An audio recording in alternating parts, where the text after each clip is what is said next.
अब बढ़ते हैं अगले पुलबैक टाइप की ओर, स्वीपिंग पुलबैक। इस प्रकार के पुलबैक में प्राइस हमारे पॉइंट ऑफ इंटरेस्ट के पास लिक्विडिटी पूल्स बनाता है, जिन्हें बाद में स्वीप किया जाता है। यह लिक्विडिटी जोन अक्सर इक्वल हाइस, इक्वल लोज या ट्रेंड लाइन लिक्विडिटी के रूप में दिखाई देते हैं।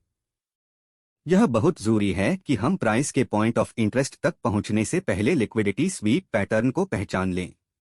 यह पैटर्न हमारे चुने हुए सप्लाई या डिमांड जोन की मजबूती को कन्फर्म करता है। लिक्विडिटी स्वीप्स को हम एक कन्फर्मेशन फैक्टर की तरह इस्तेमाल करते हैं। सिंपल आइडिया यह है, मार्केट को अपनी मोमेंटम के लिए लिक्विडिटी की जरूरत होती है।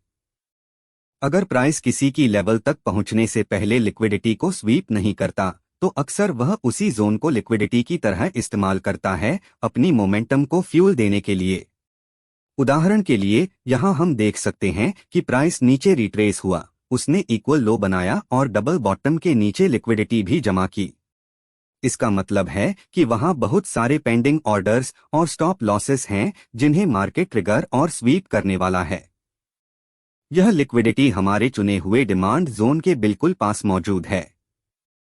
लिक्विडिटी स्वीप पैटर्न वाले जोन्स पर ध्यान केंद्रित करके हम अपने ट्रेड सेटअप्स की सफलता की संभावना बढ़ा सकते हैं और फॉल्स सिग्नल्स या ट्रैप्स में फंसने का रिस्क कम कर सकते हैं।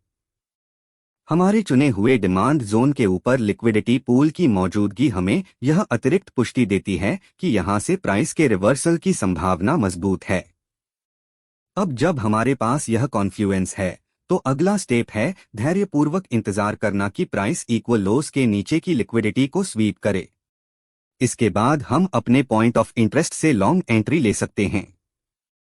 इसके लिए हम अपने डिमांड जोन पर बाय लिमिट ऑर्डर लगा सकते हैं।